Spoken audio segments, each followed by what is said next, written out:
where the biggest need is right now for volunteers. Community level, community-based, community-driven volunteers.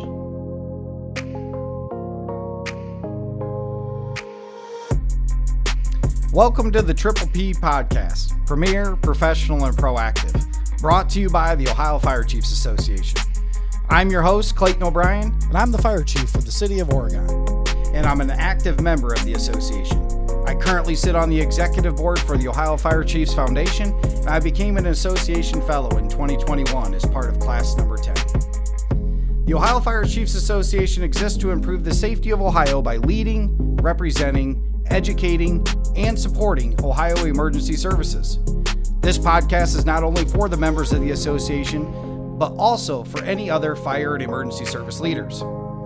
It is the purpose of the association to promote education, best practices, and study ways and means to cope with the ever-increasing need for a better understanding of the complex problems which are being presented to the fire protection and emergency services of our nation today.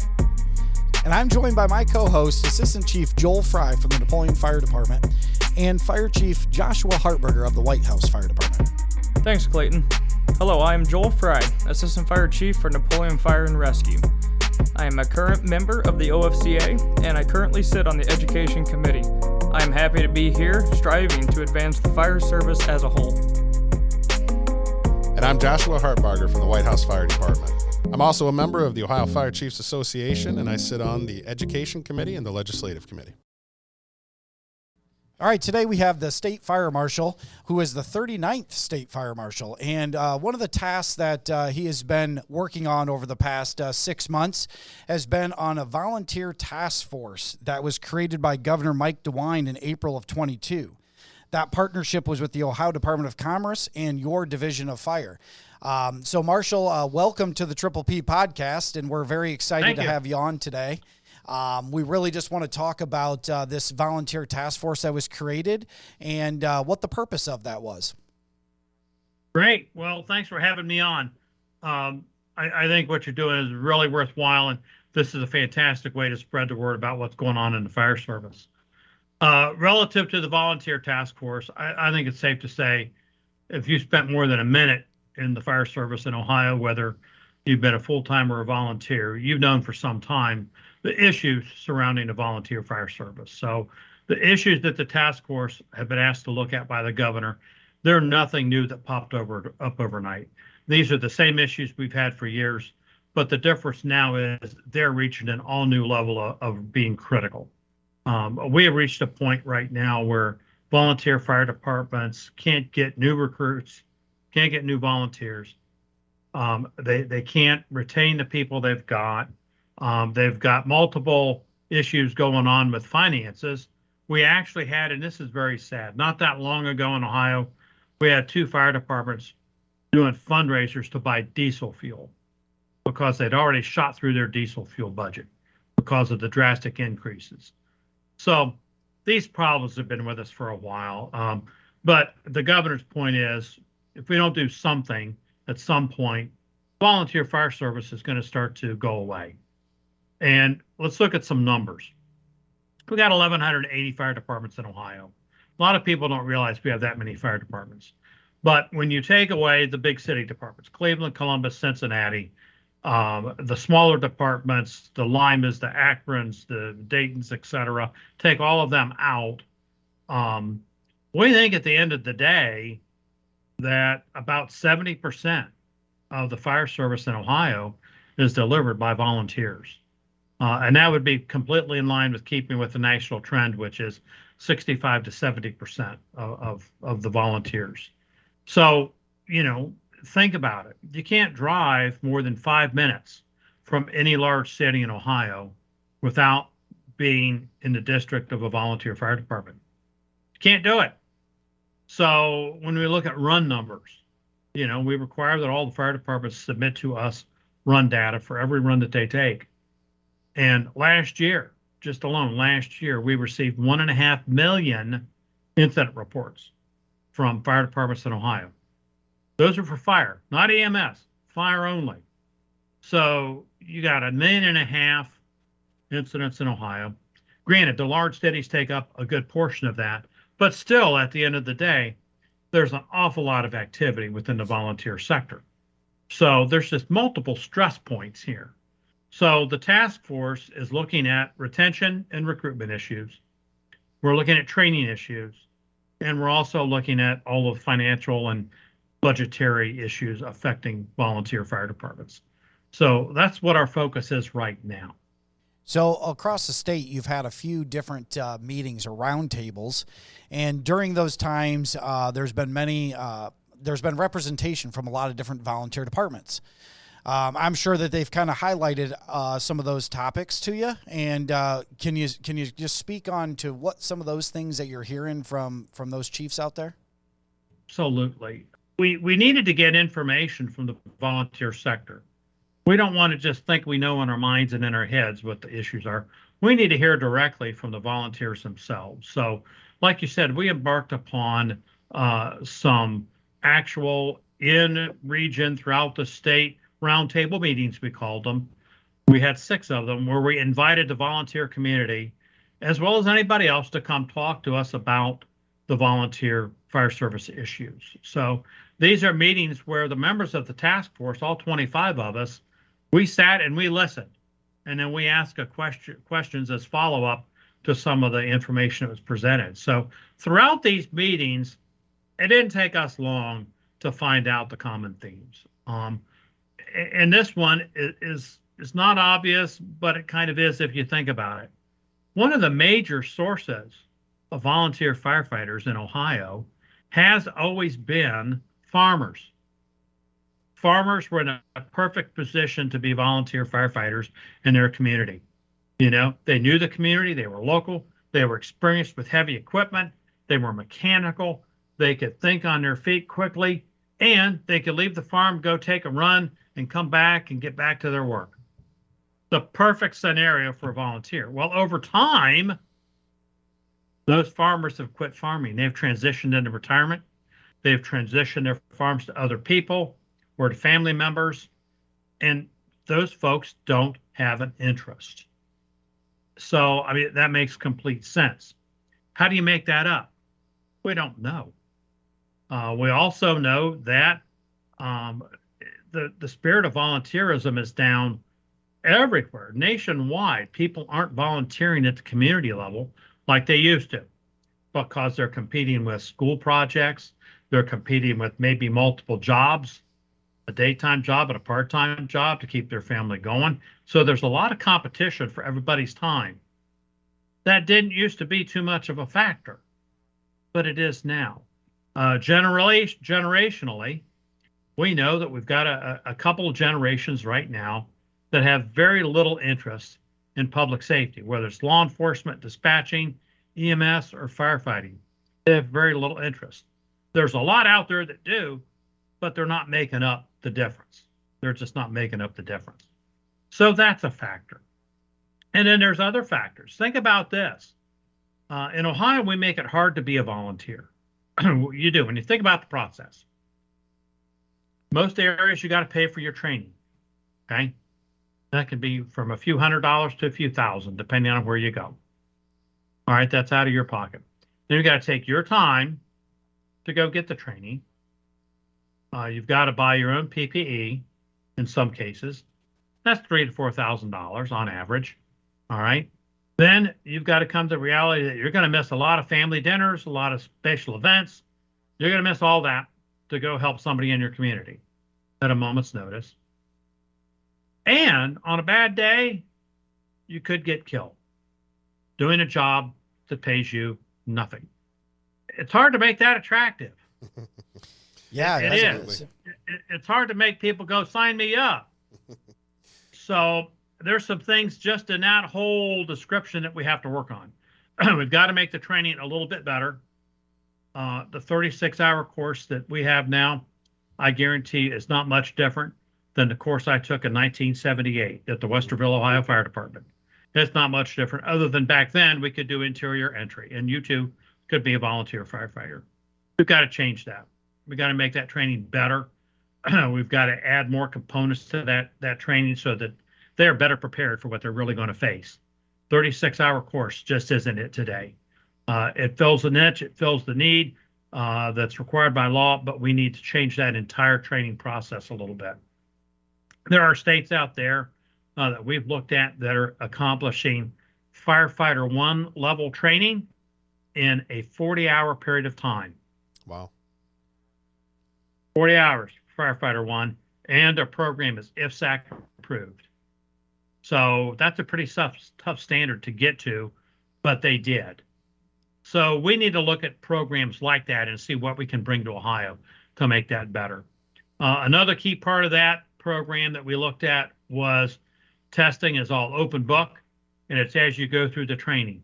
It's not cumulative. It's not all at one time. It's spread out. And you know, there's little things we need to look at.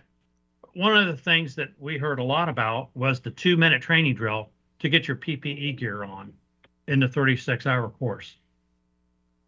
Why do you need to be under the gun for 2 minutes to get your gear on when you're not going inside? Mm-hmm. So the question for a standard like that becomes obvious. Why? Because a lot of people have trouble with that. Okay, I'm not saying don't do away with the standard, but make it a little bit more reasonable, especially considering the fact that at the current level, under the current law, these folks can't do interior entry. So, but the optional, the other program we looked at, they include all that. It's all hands-on. There's no death by PowerPoint, and it can be delivered locally if you have the proper training resources. Those are the types of things we need to be able to look at and to try to bring into Ohio, trying to get some of the control back at the local level, so that if you have the right equipment at your fire department and you have instructors, you could do your own volunteer training course, whatever it may be. Those are some things we need to look at. We continually hear at every one of the meetings how hard it is to get a volunteer course going. And that's statewide. That's not any given region. That's statewide. It's trouble to get a course together because people aren't signing up in droves. So there's not enough people sometimes to make a class work. Some of the other issues we heard on the finances. The volunteer fire service in Ohio is like a mud. Right now, it's funded in so many different ways. I don't think we have too many things that are common other than some are paid by taxes, some are paid by levies, and in between, there's a whole lot of other things.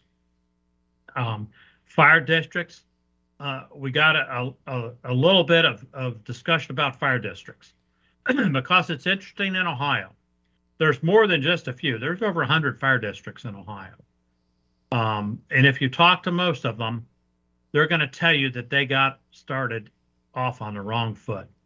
You know, they really got started with the egos in the way, and I'm not painting my purple fire truck red, and I'm not changing my patch, all of that nonsense. But they'll tell you today they're better off for it because they've got common resources. They have equipment they didn't have.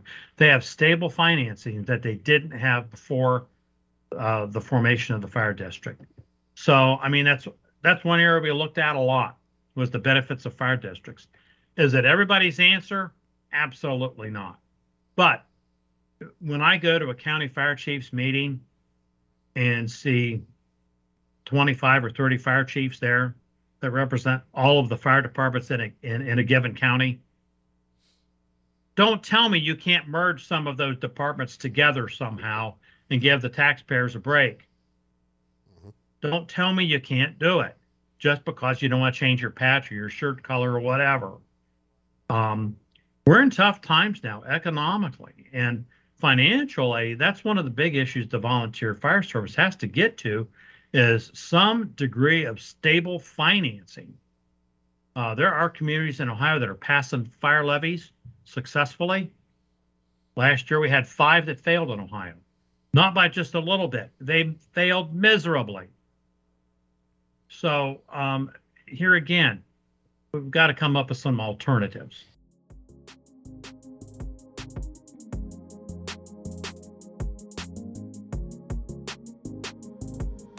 We're joined today by the 39th State Fire Marshal Kevin Reardon. He was appointed on June 11th of 2020. Prior to becoming State Fire Marshal, Reardon spent nearly 6 years as the director of Central Ohio Technical College Institute for Public Service and Safety. He has also served on the Ohio Board of Building Standards. Reardon began his career in the fire service in 1981 with the Columbus Division of Fire, rising through the ranks from firefighter to battalion chief until his retirement in 2013. He also spent 10 years as then Senator Mike DeWine's military and Veterans Affairs liaison and 4 years as Homeland Security Manager for Battelle. Reardon received his master's degree in National Security Studies from the American Military University, as well as a master's degree in Public Policy and Management from the Ohio State University. He holds a bachelor's degree in Public Administration from Capital University. He was a volunteer and past chairman of the Homeless Families Foundation Board of Trustees and current member of the OSU John Glenn College of Public Affairs Alumni Council Board of Directors, where he mentors graduate students. I see that that's what's kind of like the tough part. One of the notes that I have on here was creative ways of thinking of consolidation. And across the state with, different volunteer departments, we are torn in so many different ways when the older generation, like my dad was on a volunteer fire department. That's where I first started. That older generation that still kind of hangs around a little bit, that holds that tradition, that pride, that all in the firehouse. But then on the opposite end, the people that are now coming in are the me generation, or there is no generation coming in. So the ones that are still left there are still held on that patch or still held on that truck. And it's hard for them to open up their minds to say, hey, we need to do something different. Otherwise, we're going to continue to have the same result. Yeah. And two things on that old part. The people that are senior in the volunteer department that have been around, that are hanging on, God love them, they're doing the right thing. But like you said, they also have to come to the realization that in today's world, you got to meet people where they're at. We're not going to get volunteers that fit the same mold that we did 10, 15, 20 years ago or longer. It's just not going to happen. So today, to manage that challenge, yeah, you might find yourself doing a little bit of hand holding. You might find yourself doing a little bit of babysitting, a little bit of pulling, but we got to meet people where they're at, not where we want them to be. We got to get them there. Now, the other side of that coin are the folks that are senior in the fire department that are hanging on and hanging on and hanging on. Some of those folks are hanging on for the wrong reasons. And here's what I mean by that. When we ask people some of the reasons why they're no longer volunteers, it got back to leadership. It got back to trying to run things one way, or it got back to there's a clique, and I never fit in the clique, so I was always on the out. I was an outcast from the get-go. Things like that are out there. And the National Volunteer Fire Council did a survey, I believe 2 years ago, of volunteers, and did an in-depth look at reasons why people quit volunteering. I'm going to grab something real quick to show you. This was a report put out by the National Volunteer Fire Council. It is the Volunteer Retention Research Report. It was released in August of 2020. This document is full of issues that I just talked about, why people are leaving the volunteer fire service. So this is a document. If you're a volunteer fire chief out there, an officer in a volunteer fire department, you can learn a lot from this document on what to do and what to change to make things a little bit better. But my point is, it all starts with the leadership. And that's another issue we saw with successful volunteer fire departments versus those that were struggling, was the successful departments had some common things in mind that they were all doing. The successful volunteer fire departments are engaged at the community level in everything going on. So they had volunteers at basketball games, football games, cheerleading contests, the tractor pull, the horse sale, everything the community was doing, the volunteer department participated in it in some way, shape, or form. So these departments in the community were like this. On the other end of that, departments that were struggling, we saw this, where the community was here and where the volunteer fire department was here, and hardly ever would they come together. That's part of the issue. You've got to be part of the community. Some of the other things we saw in successful volunteer fire departments were cadet programs or explorer programs. Right now, the folks that study generations will tell us and have told us, you got to start talking to the 14-year-olds right now. 14 and 15-year-olds you got to talk to right now because they're your future. And oh, by the way, good luck for the next 5 years figuring out how you're going to get to that point. So we know that. But these departments have very successful cadet or explorer programs targeted to get kids involved at an earlier age so that you set that hook earlier. You get them involved. And there's lots of ways they can participate at the local level fire department. But here again, somebody's got to be in charge of that program. Someone's got to be responsible for it. Some of these programs are worked through the schools. Some of them weren't. But that's another successful thing that we saw of those departments that were doing well. And does that appear to be like more regionally focused, or is that pretty much throughout the state? I mean, these successful throughout departments, the state, all over. All over. Yeah, all over. All over. We saw that. And, you know, don't get me wrong. There are some volunteer fire departments that are doing very well out there on their own. They don't need our help. But they're the exception to the rule. They're not the rule. Sure. I'm familiar with a department that has had a 2 mil tax for 11 years. Wow. And they cannot get support for their county commissioners or trustees to raise it. Well, figure it out. They're going to go away one of these days. Yeah. They're just going to go away. So when that happens, you know what happens. Everybody around them feels the pain. You know, it's like dropping a rock in a pond of water. That wave spreads out and touches everybody. Mm-hmm. It almost seems like that's this kind of multi-focus approach and how you're looking at the challenges. And I did appreciate earlier when you said, well, I don't know how we're going to fix that. And I think that's exactly what it takes, though, is really just acknowledging the problem, figuring out all the facts we can to get us on a good direction. And your board of volunteers that you have is kind of split up into different groups, correct? It is. And that was key to making this work. About half of the task force is connected to the fire service in some way, shape, or form. Either they're from the volunteer sector themselves. I think there's about 6 or 7 people that are directly volunteers. We've got the associations represented. But the rest of the task force are non-firefighting personnel. And here's the reason why. If the fire service could have figured itself out on our own, well, we would have done it years ago.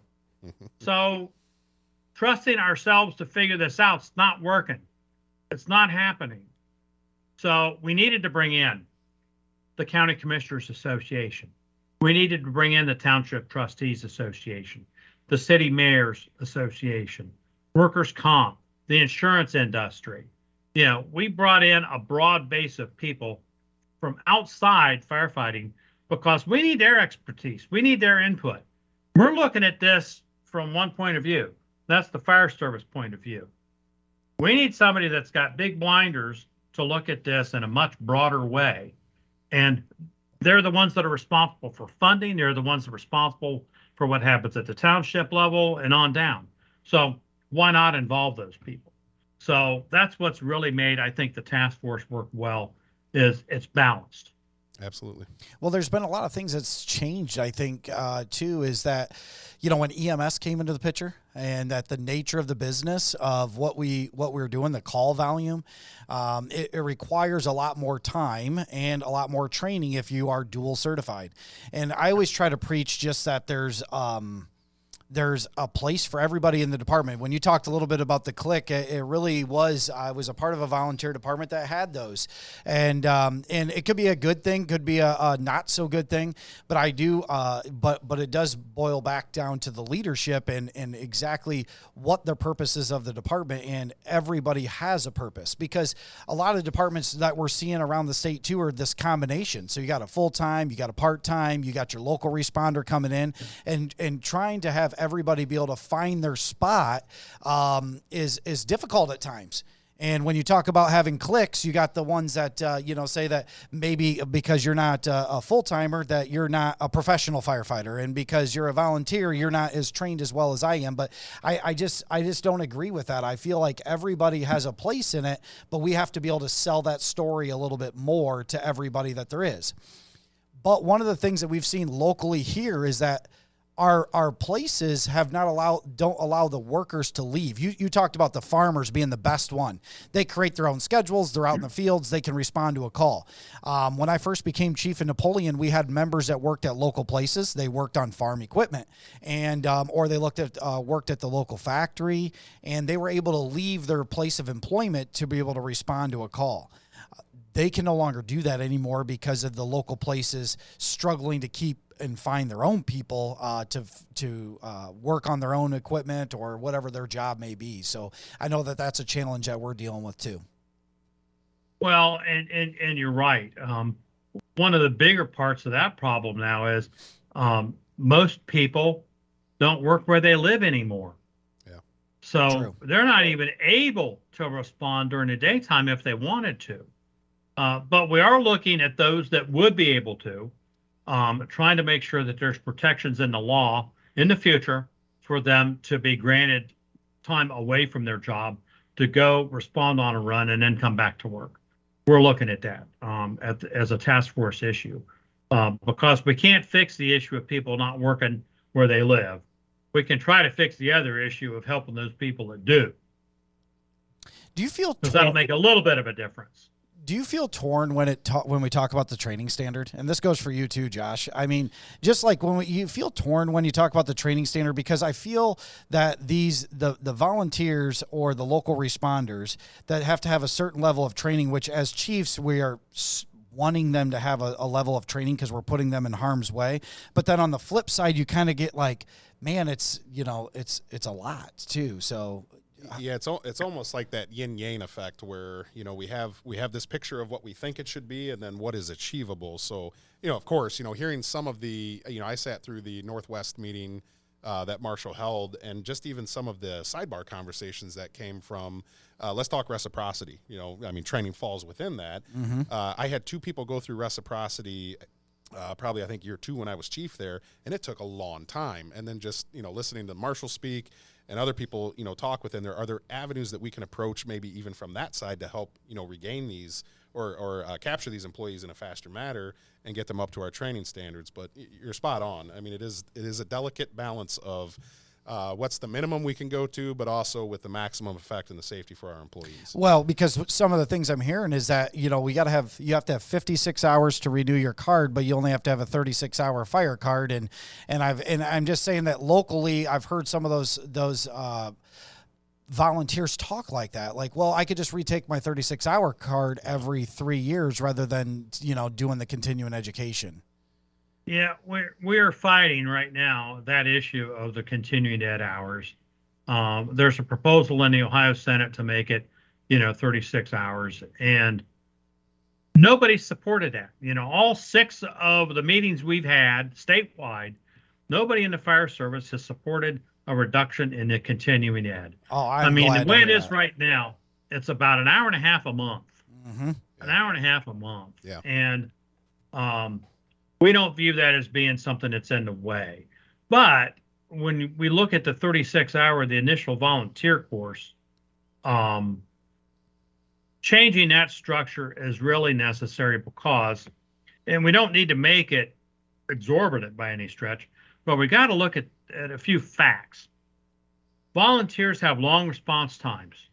Whether they're in the station or whether responding from their home to the station and then to the fire, long response time. So any fire is going to be exponentially larger in a volunteer setting than it is going to be in an urban setting. In Columbus, very seldom did I have any place that I was more than 5 minutes away from. 6 minutes tops. Those are easy situations to control. But you're talking in the volunteer world, 15, 20, 25, 30 minutes. So the situations that they're going on are much more dangerous than what we would find with a shorter response time. So we really have to look at the training to give those folks the right training to handle that situation properly. Interior entry is not going to be the answer all the time, but neither is hitting it hard from the yard. Mm-hmm. There's got to be a balance. So that's one reason why this alternate training that we've looked at, where firefighters are getting 40 hours worth of training to become firefighter one, that is much better than what we're providing right now. So we're still exploring that opportunity, but I think it's safe to say there's been a lot of attention to the 36-hour course and its limitations. At the same time, we don't want to say all volunteers have to be firefighter twos. Sure. You know, we can't go that far, but we want to make sure that they're safe and they're trained and they're confident to handle the situations that they're going to be dispatched on. Because along with the changing dynamic is the changing experience levels in the fire departments.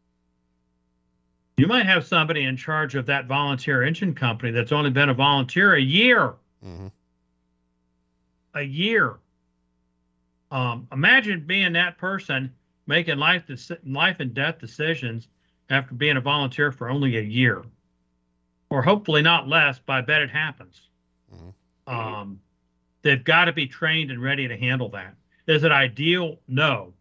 But if they're put in that situation, we've got an obligation to make sure they have the tools and the training to do the best thing they can. Well, I really like the way your mind is going and where they're talking about, because if it's training towards what is they're actually going to be experiencing when they get out there, it's not only the time that it takes to get there, but then they're always showing up with less people. So, Yes. you know, I mean, it compared to, you know, like, urban firefighting, you're showing up with 17 or more, people on the fire ground right away, where in the volunteer service, you might show up with those 2 people in an engine and maybe 1 person driving the tender truck. I've seen garage fires where there's 7 companies respond for a garage fire to get enough people. Yep. Just to get enough people. So, yeah, it's an issue. And here again, I think that shows the severity of the problem within the volunteer fire service. It just does. Now, you know, getting new recruits has always been an issue, because we always have those folks that view the volunteer career as a path to get a full-time job. God bless them. We need those people. I call them the pass-throughs. Mm-hmm. They're going to be with you for a minute and they're going on somewhere else full-time. We need to keep feeding that supply line as best we can. But what we really need are those community members that don't want to be a career professional firefighter. They just want to help their community. That's where the biggest need is right now for volunteers. Community level, community-based, community-driven volunteers. That's the biggest need we have.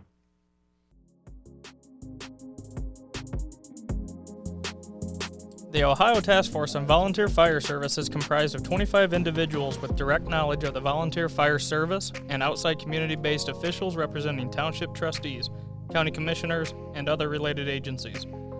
The task force is a volunteer-based panel looking to improve several aspects of the Ohio volunteer fire service community. Our mission is to improve the future sustainability of volunteer fire departments in Ohio by making evidence-based recommendations specifically on recruitment and retention, response and operations, and financial resources at the local level, and training to achieve long-term stability of the volunteer fire service in Ohio.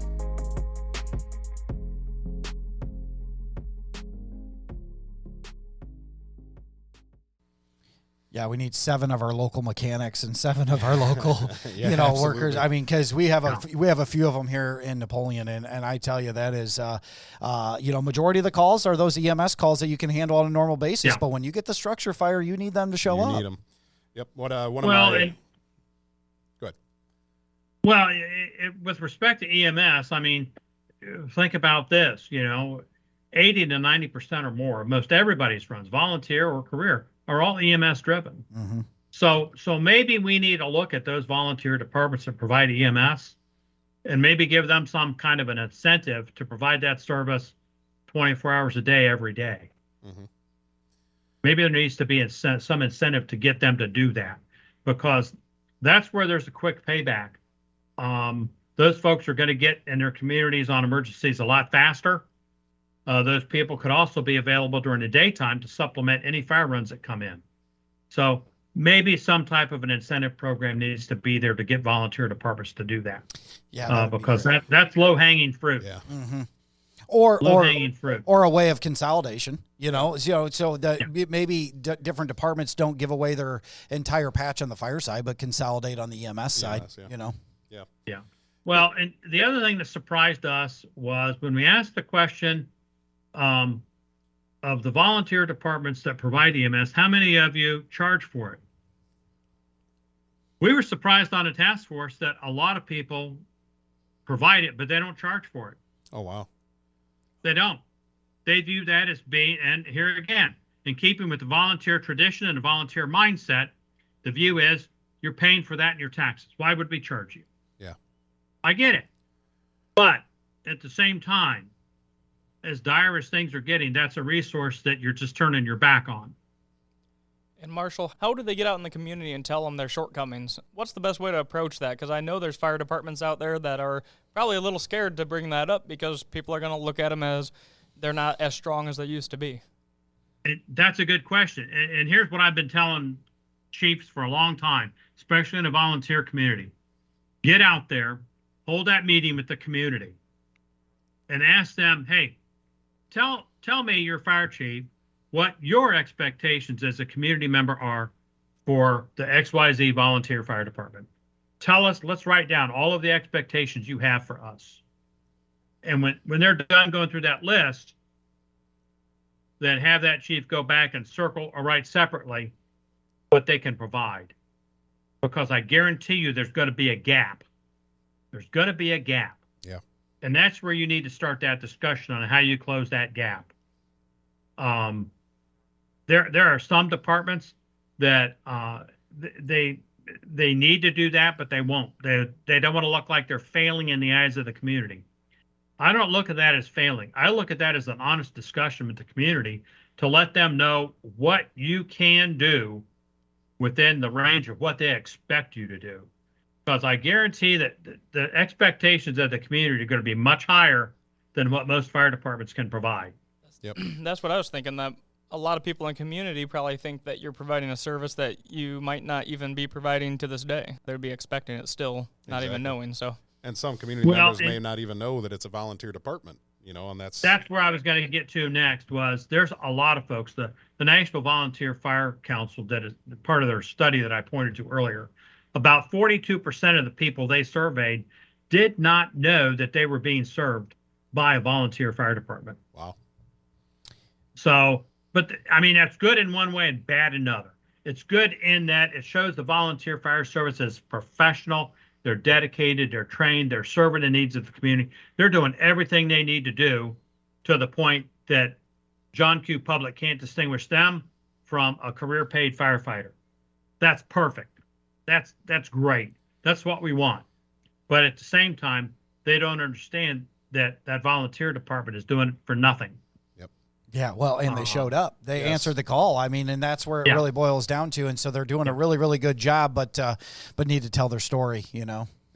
Yeah, and they need to get out and do that. I can't do that for them. Those chiefs need to get with their community, get a meeting together. If they're brave enough, bring their township trustees or their council members or whoever. They got to get the community involved, because until you show them the difference, nothing's going to happen. And here again, we're the part of public safety that doesn't tend to pat ourselves on the back too much. We really are. That's got to change. That has to change, because the community has to know that it's not as simple as picking up your cell phone and dialing 911 and somebody showing up. The community needs to understand all of the pieces that have to happen the same order, the same time, without error, every time they dial 911. They need to understand that. And if they understand that, my guess is they'll be able to understand some of the problems much simpler. Yep. But that's part of the story that the fire chiefs have to tell locally. They really do. So that's a big task, but I'm telling you, if the chiefs engage in that and start doing that and learning, it opens up that dialogue. Well, maybe somebody from the community leader is going to say, hey, look, we've been talking about this for 3 or 4 months, and, I think you guys need a levy to do X, Y, Z, or you need some other assistance. We need to talk about fire levy or something. That's the only way you're going to get that started. If it comes the other way, from the fire chief telling the community what they need, and they don't explain it, it's not going to be successful. You're right. It's that transparent communication that I think brings all stakeholders together. Well, funding, it's got to happen. Funding is always a challenge in the departments. And so when we first think about telling our story, our minds automatically go to, say, social media because it's free. But sometimes you're not reaching the audience that you need to reach. The elderly in our community.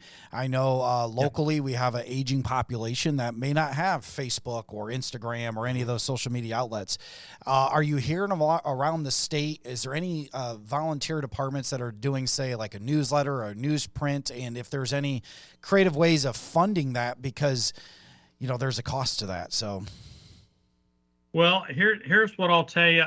I know about the Pomeroy Fire Department.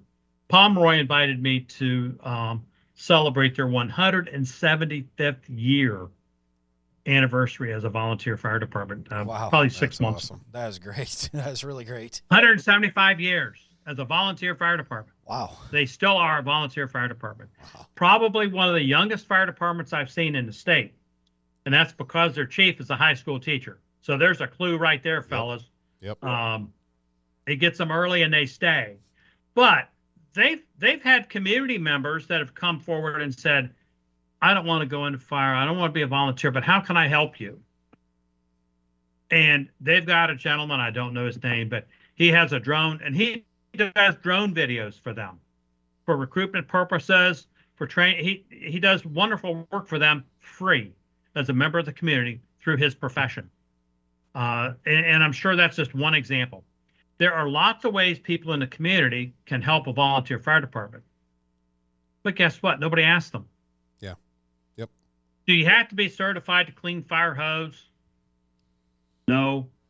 Do you have to be certified to roll it up? No.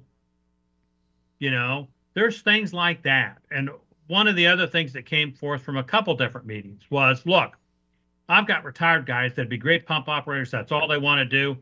But they don't want to go interior. They don't want any of this other stuff. They just want to drive and operate the pump. But legally, we can't let them. Well, we're going to look at that. I think that needs to be that because that's exactly what we ran into too. Yeah. And there's other people that aren't retired firefighters that still just want to drive, be the volunteer to drive and operate the truck. That's it. Yeah. Well, okay. Maybe they don't need all the training. They just need to train on how to drive that truck the best they can and operate that pump the best they can. We're going to look at some things like that. So I guess the other part of my answer is if the volunteer community doesn't go out and look at what they've got in their backyard, you're not going to know. On my own personal Facebook, I share fire department stuff that I see all the time, all over the state. And I do it on my personal Facebook because it's much easier than doing it through the fire marshal's website. But I'll do it. And sometimes I'll comment, sometimes I don't. But I'm surprised at how many fire departments, even volunteer departments, that have social media. And they're putting stuff on there all the time. The most active social media fire department that I've seen is Toledo, Ohio.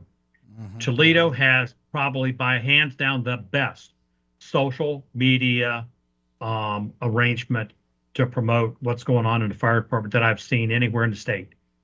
They talk about their retirees on their last shift day. They talk about their retired members that die. They talk about them when that happens. They're talking about their trainings. They're doing so many different posts consistently. And that's part of the key. Consistently, not randomly, consistently. They're killing it. They're just killing it. They're doing a fantastic job. But there's a lot of departments out there that do what they can. And they're doing pretty good. So, I share a lot on my personal Facebook that it's just other fire departments because there's a need for that. Nobody's doing it. So I'm kind of doing it now. And we appreciate that. And I think you're spot on. Toledo has set the bar high for us in Lucas County. And Private Ray, we'll give a shout out to him. I know he's instrumental in what they do there, and he does a phenomenal job. They're killing it. But absolutely. The point is just, when you say consistently, Because Yes. then when absolutely. other members or the younger people see that and on a consistent basis, like, hey, I want to be a part of that. I And want to be that's there, it. you know, and I want to know those people, and those are good people down there. And then they feel like, hey, I know them a little bit, and now it's just kind of getting them to, where's that hump? How do we get them over that little hump to come and put an application in or stop at the station, do a civilian ride, something of that nature. Absolutely. And you know that, and that's a good point about recognizing volunteers and recognizing what they do. Very few departments. I only know of a handful of departments, volunteer departments in Ohio, that have a volunteer recognition program. I'm sure there's more than what I'm aware of, but I've only been to about 5 or 6 events for volunteer departments for volunteer recognition, and that's critical. And you'll see some posts every once in a while. I'll see. I saw one this morning, and I don't remember what volunteer department it was, but they were celebrating this volunteer's first year anniversary of being a volunteer. That's a big deal. Absolutely. You know, we got to look at 1 year much differently than we did a long time ago, where 1 year was nothing. Yep. 1 year is a big deal today to keep a volunteer. So things like that, promoting training. I see stuff a lot about what departments are doing, training with each other, training internally. And it's interesting things. And that's what the public will pick up on too, is I wonder why they're doing that. You know, one of the other departments has like a question thing on their social media, on their Facebook. And it might be a question like, hey, average citizen, do you know why fire trucks are traditionally red? You know, just questions like that, things that we don't think about, that we take for granted, but the public wouldn't know. You know, what's the difference between the truck with the ladder on it and the truck without a ladder on it? You know, things like that. Yeah, we get it, but we never put ourselves in the eyes of the public looking at something that they don't know anything about. Yep. They know it goes up and down the street, it makes a lot of noise, and sometimes they stop. That's it. They do a good job of that. So there's a lot of different ways to get that out there. So when the task force was created in April of 22, was there a deadline that was set, or when are we looking at trying to see some of what the next steps are, what's coming out from it? I'm chuckling because, yes, our original deadline was to give an initial report to the governor of Ohio in June of 2023. That very quickly got moved up. It got moved up about 6 months. Yeah. And the reason for that is the governor recognizes that we're going to have many recommendations that are going to have to be part of the state budget. Well, that state budget goes into effect basically in June of 2023. So if we'd waited that long, this report would have sat around for 2 years before it would have gotten a review or any chance to survive. So that deadline is January 1st. For us to have an initial report to the governor. And I say initial because that doesn't mean the task force goes away then. That means that we're giving the governor an initial report of our recommendations for him to act on and work with the legislature on. I can tell you we are not going to be short on recommendations. We have so many recommendations right now. I think we're actually going to have to prioritize them and put them into a format of something like year 1, year 2, year 3. There's a lot out there. A lot of these are going to require state funding, one-time state funding. I will stress one-time state funding to give the communities a chance to, recover. A lot of departments are just struggling, and communities have forgotten about them. To get back to that point, we're the ones that don't pat ourselves on the back and talk about what we do. And like I said, that has to change. You got to do it. And that's the chief's responsibility. Nobody else can do that but the chief. Yep. Well, I really appreciate you spending the last hour with us, Marshall. It's really been great. A lot of insight on what's going around the state as far as the volunteer task force. I'm glad that you shared that research file from the National Volunteer Fire Council, and we'll get a hold of that. Great report. Yeah, we're going to get a hold of that link, and we'll put that on the podcast, so that anybody listening to this will be able to go there and be able to directly get to that report, and any other links that you want us to add to that for any other research that they have going forward. But we really are looking forward to that initial report and kind of seeing what some of those recommendations, and as chiefs around that are chiefs of either volunteer departments or combination departments, always just here to help in any way that we possibly can. Absolutely. Well, I appreciate the time to talk with you about this. It's a near and dear subject. I'm a career firefighter, and I was a volunteer for a minute. I was one of those pass-throughs 30 some odd years ago, 40 years ago. So, I was in the volunteer service for a minute. But now to look back and see the things that have changed, but sadly the many things that have not changed in the volunteer world. Now's the time for us to do something. So we're looking forward to that report and what we can do working with the governor and the legislature to move this thing forward. So we absolutely appreciate your leadership and the governor's leadership on this. It's much needed. So thank you. Thank you for tuning in to the Triple P Podcast, premier, professional, and proactive, brought to you by the Ohio Fire Chiefs Association. If you'd like to hear more, follow us on Spotify, Apple, Google, or wherever you get your podcast. And if you feel so inclined, please help us spread the word by telling your fire and EMS friends about this channel.